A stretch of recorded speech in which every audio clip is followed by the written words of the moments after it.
Oke guys, welcome back to Daily Charting with Toshi, di mana kita akan daily chart your favorite cryptocurrencies. Oke, dalam 24 jam terakhir, cryptocurrency market meningkat sebesar 0,10%. Dengan total market cap mencapai di 1,05 triliun US dollars, dengan penurunan Bitcoin dominan sebesar 0,09% dan penurunan juga volume sebesar 47,11%.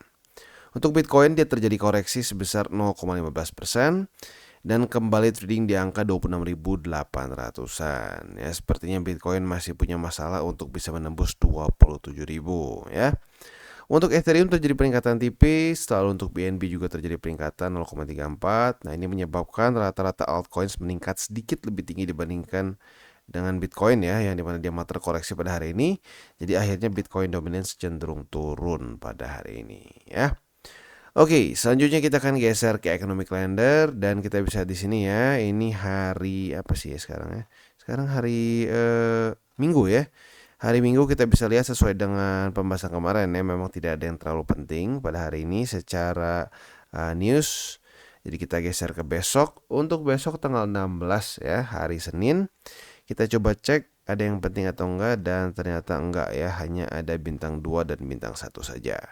Jadi pada hari ini dan besok kita bisa lebih fokus ke technical analysis. Oke, selanjutnya kita akan masuk ke news dan news ini datang dari Ferrari ya, di mana sekarang Ferrari akan menerima kripto as payment ya untuk pembayaran di US. Kemungkinan penerimaannya mungkin nggak semua kripto ya, paling Bitcoin, Ethereum dan lain-lain lah ya. Nah, jadi kita bisa di sini walaupun market sekarang kelihatan sedang boring ya, dan bisa dibilang lagi kayak nggak terlalu banyak yang perhatiin, tetapi pada faktanya mulai banyak yang melakukan adopsi secara pelan-pelan. Dan mungkin lagi-lagi yang menjadi news yang perlu banget kita tunggu adalah urusan ETF Bitcoin ya. Dan lagi-lagi buat lo yang sudah pernah nonton video-video gue sebelumnya, gue udah bahas bahwa ini it's a big deal gitu ya, spot ETF. Kenapa? Karena kalau lo perhatiin chart spot ETF-nya dari emas ya, di 2000-an awal di mana dia dapat itu di awal itu ya, dia peningkatan itu sangat signifikan dan basically dalam satu dekade dia menjadi salah satu aset yang paling bagus secara performa ya. Nah, jadi kebayang Bitcoin secara 10 tahun terakhir udah bagus, nanti dapat spot ETF kemungkinan akan lanjut menjadi ya apa menjadi suatu aset yang bagus lagi gitu menurut gua ya. Jadi makanya spot ETF ini sangat krusial menurut gua ya. Nah, selanjutnya kita akan masuk ke analisa di Twitter. Ini simple banget ngomongin suatu trend line. Biasa gue pribadi nggak terlalu suka ngebahas trend line karena orang suka kadang-kadang bikin trend line tuh ngasal gitu ya. Ada yang cuma kena body doang, ada yang kena wick. Nah, di sini bisa dibilang cukup bagus ya. Trend line yang udah berkali-kali dan konsisten juga. Kita bisa di sini di tes kali, tes 2 kali, tes 3 kali, tes 4 kali ya. Nah, jadi kalau ya bisa dibilang selama dia nggak tembus dari sini masih ada harapan sebenarnya ya. Walaupun ya kalau Bitcoin gagal weekly close di atas dari bull support band lagi, dia berarti melawan melawan satu resisten yang cukup mengerikan sebenarnya ya. Jadi kita lihat apakah duel antara bull support band dan trendline ini ya yang terbentuk dari 2019 bisa menang atau enggak nih. Karena dua-duanya kuat nih. Yang satu ini satu trendline dari arguably dari 2019 ya sampai sekarang, berarti udah berapa tahun nih ya. Oke. Jadi kurang lebih seperti itu. Selanjutnya kita akan geser ke TA kita. Untuk Bitcoin kita bisa di sini ya. Sebenarnya bisa dibilang bukan 27 sih ya. Yang menjadi permasalahan itu sekitar 27.800. Kita bisa di sini sudah 1 2 3 4 sudah 4 hari Bitcoin berusaha untuk daily close di atas dari 26.800 tapi masih belum berhasil juga. Begitu ya. Ini tentunya sedikit concerning ya karena lagi-lagi kita sudah semakin mendekati ke weekly close besok nih, besok weekly close. Kalau sampai weekly close dari Bitcoin itu di bawah dari bull support band ya. Bull support band itu ada di angka sini ya. ada di angka 27.866 sampai 27.186. Kalau sampai di bawah, secara statistiknya ya lu lihat sendiri ya. Statistiknya kita lihat di sini. Apa yang terjadi? Gagal mempertahankan, jebol, membuat lower low ya. Gagal mempertahankan lagi, mana contoh ya? Contoh itu di sini ya. Berhasil tembus, gagal mempertahankan sebagai support, jebol, membuat lower low di sini ya. Nah, kalau cek lagi di mana di sini ya, gagal mempertahankan lower low ya, dan seterusnya. Jadi, kalau kita lihat dari patternnya seperti ini, kita harus ada persiapan andaikan sampai besok weekly close Bitcoin di bawah dari bull support band, di bawah dari 27.282 ya. Siap-siap, kemungkinan besar dia bisa membuat lower low minimal dia weekly close di bawah dari 25.826. Worst case-nya tembus 25.411. Kemarin cukup mengagetkan sih jujurnya ya, 25.411 ini berkali-kali menahan Bitcoin ya. Jadi ya let's hope kalau sampai dia ke situ lagi bisa bertahan ya. Oke, selanjutnya kita akan geser ke indeks dolar ya. Seperti biasa PR-nya masih sama seperti kemarin. Yaitu adalah kalau bisa ke reject oleh daerah sini ya. Sekarang sih yang masih menjadi resisten sepertinya. Daerah 106,71 dan kalau bisa juga kita bahas di sini ya. Nah, ini juga struktur ya. Jadi salah tuh. Bukan ini deh horizontal line ya. Nah, ini juga resisten ya. Jadi ya semoga ke reject oleh salah satu resisten di sini ya. Dan membuat lower low dan lower high. Oke, jadi kurang lebih seperti itu secara makronya. Selanjutnya kita akan geser ke buy limit. Tetapi sebelum kita masuk ke buy limit, seperti biasa gue akan disclaimer dulu bahwa semua konten dari TCI ini bukanlah financial advice. Ini semua bentuknya adalah edukasi. Lalu bagaimana cara untuk mendukung TCI? Ada banyak caranya. Lo bisa like our video, bisa share our video, atau juga bisa menggunakan link referral kita di bawah. Dan buat lo sedang mencari-cari hardware wallet, bisa pertimbangkan untuk beli di Encrypt. Karena Encrypt ini adalah authorized reseller dari berbagai macam brands yang ada di sini ya. Dan sebelum kita lanjut, kita akan dengar dulu pesan-pesan dari sponsor kita pada hari ini.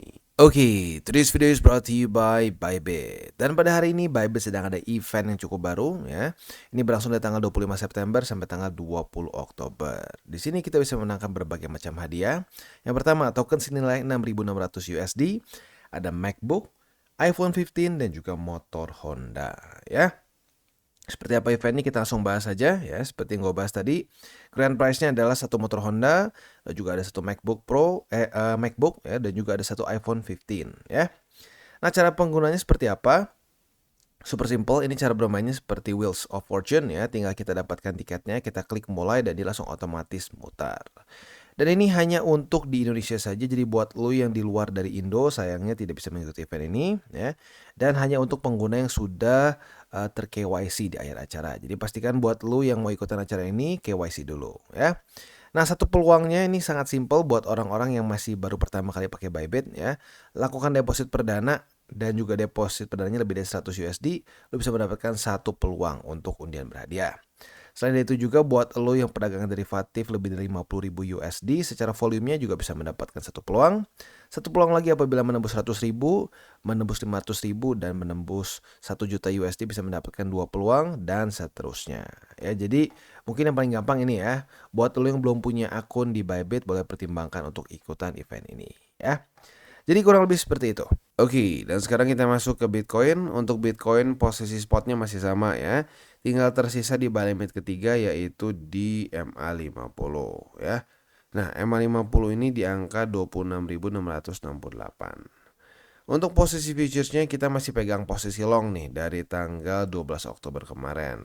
Target TP di MA20 yaitu di 27.229. Sementara untuk posisi shortnya tinggal kita balik logikanya. Retest 1, retest 2 di MA20 sebagai resisten. Kita bisa buka posisi short dengan target TP kita di MA50. Dan sekarang kita geser ke Ethereum. Untuk Ethereum kita bisa lihat di sini ya. Dia kemarin sedikit nggak kemana-mana ya. Jadi sayangnya kita belum dapat posisi lagi. Untuk posisi spot ya masih sama seperti kemarin, tinggal tersisa di nggak tinggal ini sih, justru baru ya. Untuk posisi spot dari Ethereum itu di 1519 untuk buy limit pertama. Buy limit kedua di sini di 1434 dan buy limit ketiga di 1362. Nah, untuk posisi futuresnya kemarin lusa terjadi retest pertama di 1567. Apabila terjadi retest kedua, kita bisa buka posisi short dengan target TP-nya yang konservatif itu boleh di sini ya. Di struktur sini nih berarti ya. Konservatif boleh pertimbangkan di 1539. Buat yang agresif boleh pertimbangkan di 1519 ya. Jadi kurang lebih seperti itu untuk di Ethereum. Dan sekarang kita geser ke XRP. Untuk XRP secara posisi spotnya masih sama ya, tinggal tersisa buy limit ketiga yaitu di 47 sen. Nah, untuk posisi futuresnya apabila terjadi retest 1, retest 2 di 49 sen sebagai resisten, kita bisa buka posisi short dengan target TP kita di 47 sen. Sementara posisi longnya tinggal kita balik logikanya, retest 1, retest 2 di 47 sen sebagai support. Kita bisa buka posisi long dengan target TP kita di 49 sen. Next, kita geser ke Chainlink. Untuk Chainlink kita bisa lihat di sini kondisinya masih nanggung juga sebenarnya ya. Jadi untuk posisi spotnya buy limit pertama tembus, buy limit kedua masih utuh di $6 lebih 87 sen, buy limit ketiga di MA 200 di $6 lebih 76 sen. Nah, untuk posisi futuresnya apabila terjadi retest 1, retest 2 di MA 20 sebagai resisten, kita bisa buka posisi short dengan target TP kita di $6 lebih 87 sen. Sementara untuk posisi longnya tinggal kita balik logikanya, retest 1, retest 2 di $6 lebih 87 sen, kita bisa buka posisi long dengan target TP kita di MA 20. Dan kita masuk ke Phantom. Untuk Phantom kita bisa lihat di sini posisi spotnya buy limit ketiganya untungnya sekarang menjauh ya. Jadi sekarang untuk posisi spot tinggal tersisa di 17 sen. Untuk posisi futuresnya apabila terjadi retest 1, retest 2 di $18 sebagai bukan $18 tapi 18 sen sebagai resisten, kita bisa buka posisi short dengan target TP. Nah, sekarang mungkin ini struktur baru lah ya. Yang konservatif boleh pertimbangkan di sini di 18 sen ya, di 0,1806. Sementara untuk yang lebih agresif boleh pertimbangkan di 17 sen. Nah, untuk posisi longnya ini baru nih ya.